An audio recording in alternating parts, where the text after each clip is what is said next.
16-year-old boy carried a native child out of blizzard. Next day, 300 warriors stood outside. She's dying. The boy gasped through frozen breath, stumbling into the settlement with the small native girl clutched against his chest, ice crystals coating both their faces from the merciless storm. The townsfolk spat curses at the orphaned fool who doomed them all. They'd always known his bleeding heart would get him killed, and now he'd take the whole town with him to the grave. The grizzled mountain man stepped from the shadows, his weathered eyes recognizing something in the boy that others couldn't see. He alone knew the terrible secret that connected these two children, a truth that would either forge peace between sworn enemies or ignite a war that would consume everything. When dawn broke and 300 painted warriors emerged from the mist like vengeful spirits, would the boy's act of mercy save two worlds, or destroy them both?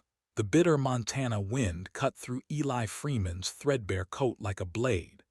Snow swirled around the ramshackle buildings of Whitewater Creek, turning the settlement into a maze of white shadows. At 16, he had learned to move quietly through town. Invisible was safer. The general store's porch creaked under his boots. Through frost-covered windows, he watched Sheriff Briggs lean against the counter, his belly straining against his vest. Merchant Holbrook counted coins with greedy fingers.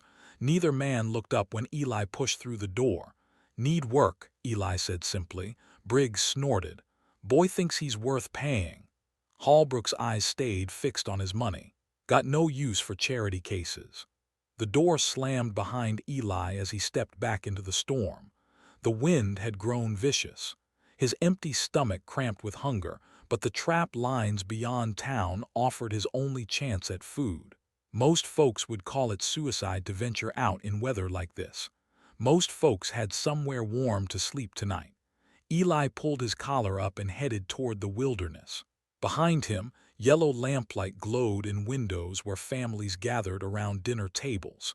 He had stopped imagining what that felt like years ago.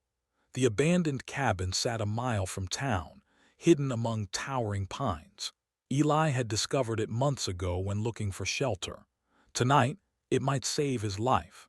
He pushed through drifts that reached his waist, each step a battle against the screaming wind. Something dark lay crumpled against the cabin's foundation. Eli's heart hammered as he knelt beside the small form. A native child, maybe 8 years old, half buried in snow. Her lips had turned blue. Ice crystals clung to her black hair. She wasn't moving. He pressed his ear to her chest. A faint heartbeat fluttered like a trapped bird. Eli scooped the girl into his arms. She weighed almost nothing. Her doeskin dress was soaked through, offering no protection against the cold that could kill in minutes. He had to get her somewhere warm, somewhere with a fire and dry blankets. The only place was town, the same town that had just turned him away. The wind fought him with every step. Snow stung his face until he could barely see. The girl's breathing came in shallow gasps. Eli stumbled, nearly falling, then forced himself upright. Each breath burned his lungs like fire. "Hold on," he whispered to the unconscious child. "Just hold on." By the time he reached Main Street, his legs shook with exhaustion. The girl's face had gone gray. Eli kicked open the door to the general store and staggered inside, trailing snow and desperation. Holbrook's face twisted with disgust. "Get that savage out of here."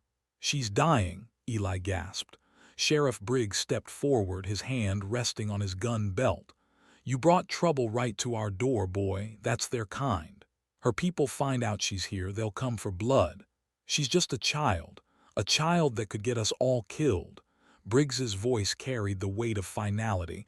"Take her back where you found her." Eli clutched the girl tighter. Her breathing had grown even more shallow. "She won't last another hour in this storm." "Then that's God's will." Holbrook moved toward them with menacing steps. "Now get out before I have the sheriff throw you both back into that blizzard." The door opened with a soft creak. A tall figure filled the frame, snow dusting his shoulders like powdered bone.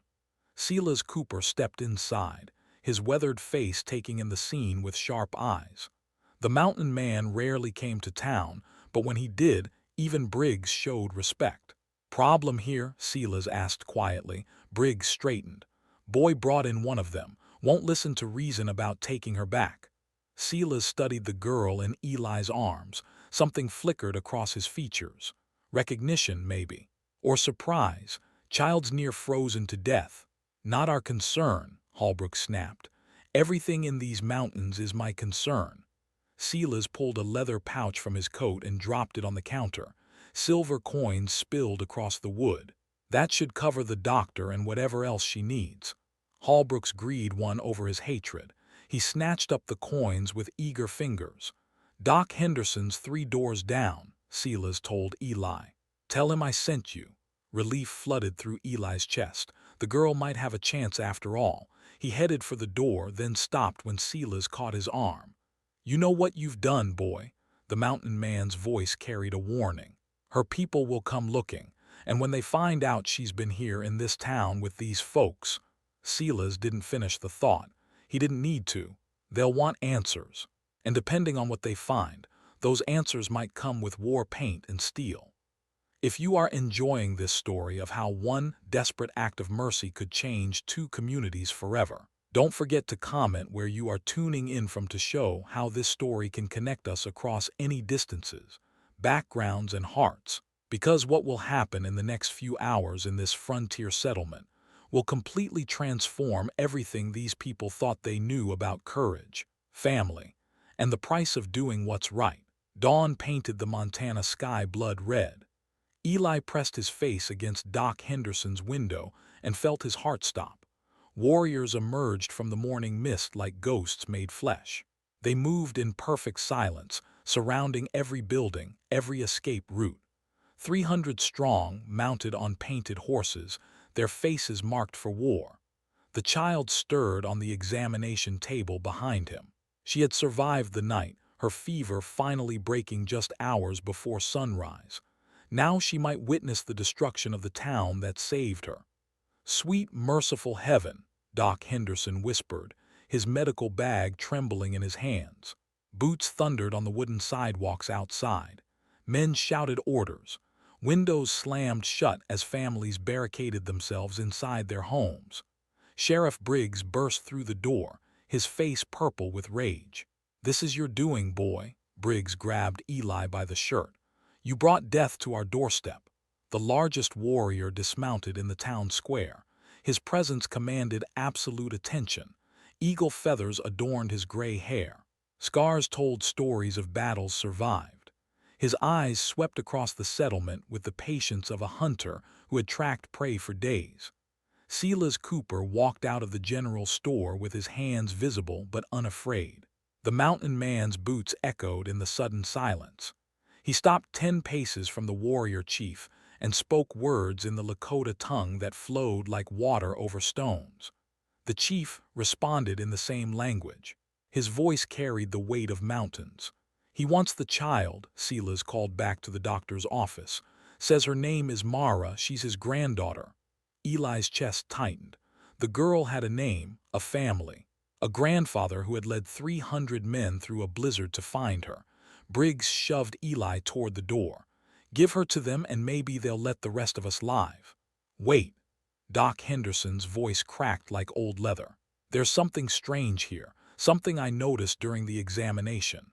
The old doctor knelt beside Mara, gently turning her face toward the light. Then he looked at Eli with eyes wide with disbelief. The bone structure, the shape of the eyes, the way the hairline grows. Henderson's hands shook as he pointed between them. These children share blood. The words hit Eli like a physical blow. That's impossible. I've been delivering babies in this territory for 30 years. Henderson moved to his desk and pulled out a leather journal. Your mother came to me once, near the end, told me stories about your father, said he lived with the tribes before you were born, said he had another family out there somewhere. Mara opened her eyes and looked directly at Eli. She whispered something in Lakota, her voice weak but clear. Silas stepped closer to the window. She's calling you brother. The room spun around Eli. Everything he thought he knew about himself crumbled like old newspaper. His father, the man his mother had described as a wandering trader, had lived among the Lakota. had loved someone there, had created a family that Eli never knew existed. The chief is her grandfather, Silas continued, his voice heavy with meaning, which makes him yours too. Outside, the warriors waited with the stillness of carved stone. Their horses stamped and snorted in the cold air. The chief's eyes never left the building where his granddaughter lay recovering. Eli's mind raced through memories of his mother's bedtime stories, tales of his father's respect for the land and its people. Stories she claimed were more than just stories. The truth had been there all along, hidden in plain sight. Mara struggled to sit up. She spoke again, stronger this time, looking between Eli and the window where her grandfather waited. She says the spirits brought you together, Silas translated. Says she dreamed of a brother who would carry her through the storm. Sheriff Briggs grabbed his rifle from beside the door. I don't care if they're blood relations. We've got 300 hostiles ready to burn this town to ash. Put the weapon down. Silas's voice carried quiet authority. That man out there lost his granddaughter in a blizzard. He's been searching all night. Right now, he's deciding whether we're the kind of people who help lost children or the kind who hurt them. Eli stepped toward the door. His legs felt unsteady, but his resolve grew stronger with each breath. Everything in his life had led to this moment. The loneliness, the rejection, the desperate search for belonging, it all made sense now. I'm going out there, Eli said. That's suicide, Briggs snarled. Maybe. Eli looked down at Mara, who smiled despite her weakness.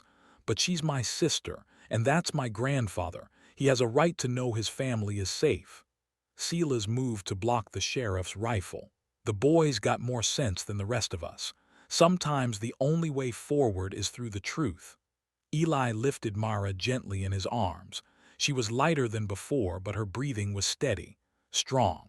She would survive, just as he had survived all these years of being alone. The door opened with a creak that seemed to echo across the entire territory. Eli stepped into the morning light, carrying his sister toward their grandfather, 300 warriors, and a future none of them could have imagined. The chief's weathered face remained stone still as recognition dawned in his ancient eyes. Chief Nial's weathered hands trembled as he took Mara from Eli's arms. The old warrior's eyes searched his grandson's face, seeing echoes of a son he had lost years ago. Words passed between them in halting Lakota, with Silas bridging the gaps in understanding. The tension in the town square shifted like wind changing direction. Warriors lowered their weapons slightly. Townspeople peered from behind curtains. The immediate threat of violence faded, replaced by something far more complex. He wants to know about your mother, Silas translated as the chief spoke. Wants to understand how his son's other child survived alone. Eli found himself speaking directly to his grandfather, gesturing toward the settlement, then toward the mountains. The story poured out without need for perfect translation. Loss, hunger, the endless search for belonging. Chief Nial listened with the patience of stone, his expression revealing nothing.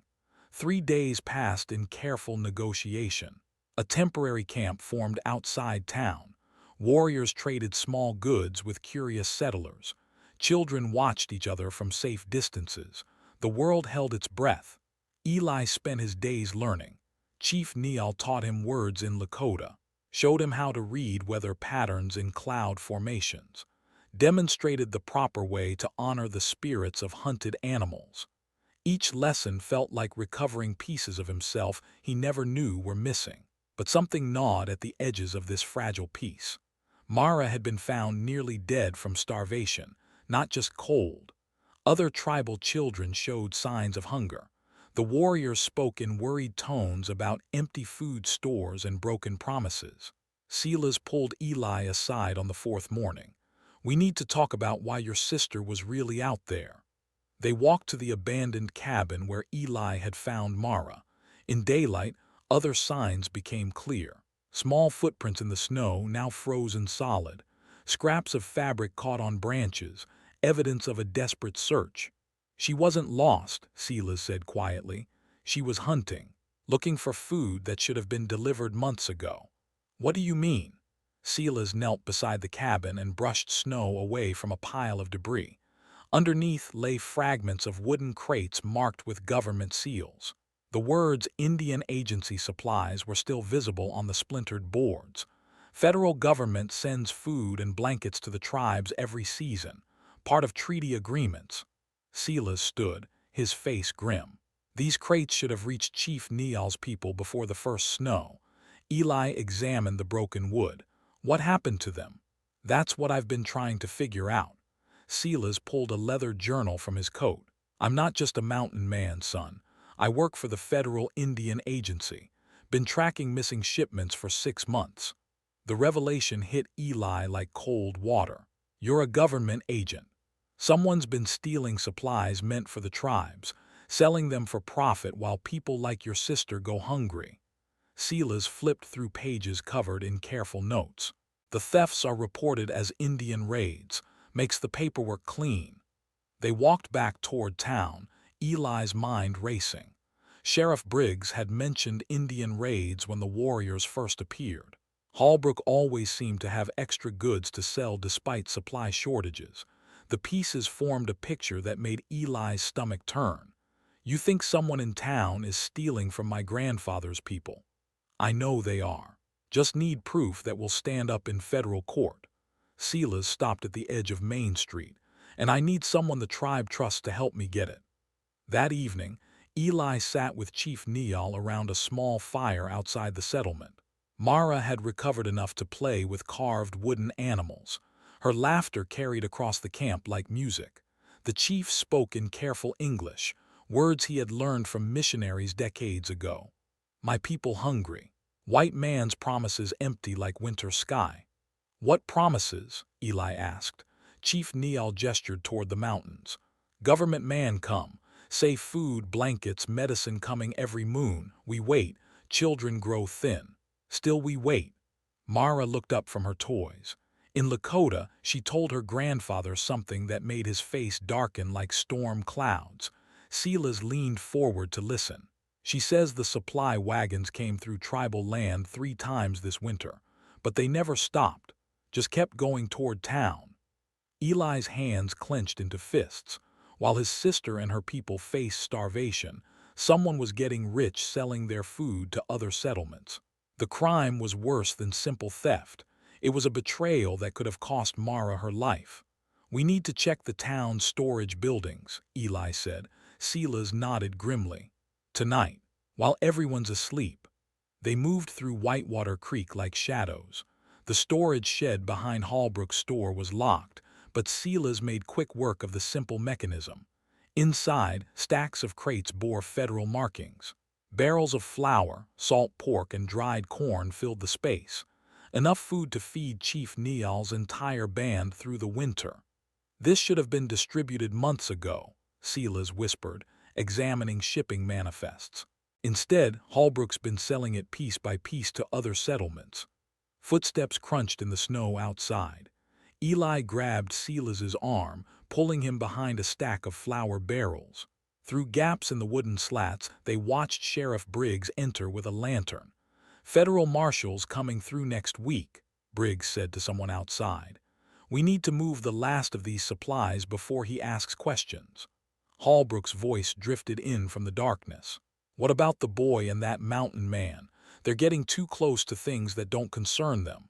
Leave that to me, Briggs replied. Accidents happen in blizzard country, especially to folks who don't mind their own business. Dawn brought more than sunlight to Whitewater Creek. Federal Marshal Davis rode into town with 6 deputies, their badges glinting like steel promises. Silas had sent word through military telegraph 3 days earlier, but kept the news secret until the moment of reckoning arrived. Sheriff Briggs stumbled from his office, still pulling on his boots. His face went white as fresh snow when he saw the federal officers dismounting in the town square. Holbrook emerged from his store, took one look at the marshals, and tried to duck back inside. Nobody moves until we've had a chance to talk, Marshal Davis announced, his voice carrying the authority of federal law. Eli stood beside Chief Nial in front of the storage shed. The doors hung open, revealing crates of stolen supplies stacked to the rafters. Manifest papers fluttered in the morning breeze, each one documenting theft that had nearly cost children their lives. "Marshal Davis, there's been some kind of mistake," Briggs said, his voice pitched too high. "These supplies were recovered from Indian raids. We were protecting them until proper authorities could claim them." Silas stepped forward with his federal credentials. "These supplies were never raided. They were diverted and sold for profit while treaty-bound people faced starvation." The marshal examined the manifests with practiced eyes. Each document told the same story. Goods shipped to tribal lands but mysteriously rerouted to unauthorized buyers. Payments made to shell companies that existed only on paper. A systematic operation designed to steal from the most vulnerable while enriching corrupt officials. Mara tugged at Eli's sleeve and pointed toward the forest.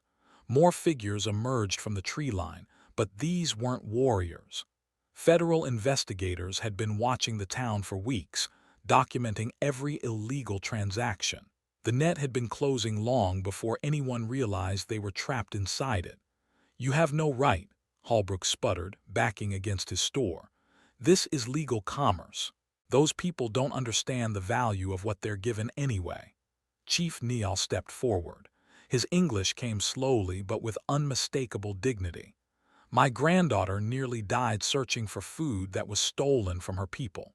We understand value better than men who sell children's lives for gold." The words hung in the cold air like a judgment that could not be appealed. Townspeople who had gathered to watch began to understand the true scope of what had happened. Their sheriff and leading merchant hadn't just committed theft. They had committed a crime that struck at the heart of survival itself. Marshal Davis nodded to his deputies. "Sheriff Briggs, Marcus Holbrook, you're under arrest for federal crimes including theft of government property, fraud, and violation of treaty obligations." Briggs made one last desperate play. "You can't trust the word of savages over civilized white men. This is about more than missing supplies. This is about the natural order of things." The marshal's expression hardened. "The natural order includes federal law, which applies to everyone regardless of the color of their skin or the language they speak." As the deputies applied shackles, other townspeople began stepping forward. Dr. Henderson had suspected something when medical supplies he'd ordered never arrived. The postmaster had noticed irregularities in shipping documents. The Methodist minister had wondered why promised aid never reached the tribal families he'd visited. The truth had been hiding in plain sight, visible to anyone willing to look beyond their prejudices and assumptions. Eli watched his grandfather direct warriors to load the recovered supplies onto tribal horses. Food that should have lasted through winter would finally reach the people who needed it most. Children would eat. Families would survive. The circle of justice was closing in the right direction. "What happens now?" Eli asked Silas as federal wagons carried the arrested men toward the territorial courthouse. "Now you decide which world you want to call home," Silas replied. "You've got family in both places. Responsibilities in both places. That's not a burden, son, that's a gift." Chief Neal approached with measured steps. He spoke in Lakota, then switched to careful English. "You bridge two peoples, like your father before you. This is honorable work." Over the following weeks, Eli found his role expanding naturally. He helped negotiate fair trade agreements between the town and tribal communities, translated not just languages but cultural differences that had created suspicion and fear, worked with federal agents to establish oversight that would prevent future corruption. The settlement prospered in ways no one had expected. Tribal craftsmen traded directly with townspeople. Knowledge flowed both directions, from farming techniques to weather prediction. Children from both communities began playing together, learning each other's games and stories. Mara grew stronger each day, her laughter echoing through streets that had once known only tension and mistrust. She learned English from Eli while teaching him the stories of their shared heritage. Their bond became a symbol of what was possible when people chose connection over division. On winter evenings, Eli would sit between two worlds that had become one world. Chief Niall would tell stories of the old days, while townspeople listened with respect they had never shown before. Dr. Henderson would share medical knowledge with tribal healers, who returned the favor with plant-based remedies that worked better than anything in his medicine bag. The abandoned cabin where Eli had found his sister became a meeting place where disputes were resolved through conversation rather than conflict. Federal agents established a permanent presence to ensure treaty obligations were met fairly. The mountain territory that had once simmered with potential violence became an example of what justice could accomplish when it was pursued with wisdom rather than force. Eli had started as nobody, invisible and unwanted. He had become the bridge that connected two peoples who discovered they needed each other more than they had ever realized. And that is all to the story, for now. Please let me know where you are tuning in from. Perhaps we will create a story there. Consider liking this video and subscribing to our channel. And if you enjoy our content, click this video on your screen. I promise you it's worth watching. See you tomorrow.